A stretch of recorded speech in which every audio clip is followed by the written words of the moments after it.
My first impression of the set when I saw the show, I was completely blown away. You just don't expect to see such huge set pieces and such a beautiful set.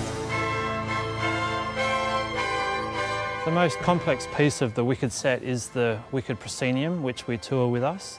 It is 4 tonne and we use 7 separate motors to pick the piece up. As we're picking the proscenium up, we build the dragon onto our proscenium. The story of the dragon has a really rich history, actually, dating back to the early concept model that Eugene brought in when he first met with Joe Mantello.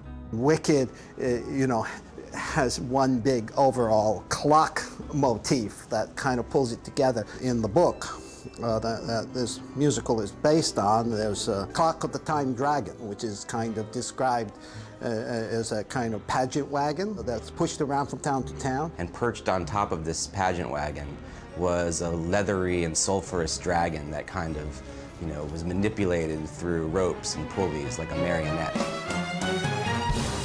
Another important part of the Wicked set is the Wizards Apparatus in the Wizard Chamber, and it's what the Wizard uses for any visitors that come to the chamber, and that's his image that he projects to the land of Oz, and which is quite impressive to see. The Oz head, yes. First of all, it was like, what does the Oz head look like? You know, there was the Oz head in the books. You know, we once again turned to Bob Flanagan, who worked on the dragon, for the Oz head. Eugene stopped me in the hall and talked to me about the possibility of making the Wonderful Wizard of Oz head for the throne room. There again, he said, I want you to go back and I want you to look at the original drawings of the Oz head. Looking at the construction of the old, with the Tin Man, how he was constructed, kind of came up with a concept of what this Oz head would look like if it was built in Oz. It drives up and down stage with a motor that's built in the floor.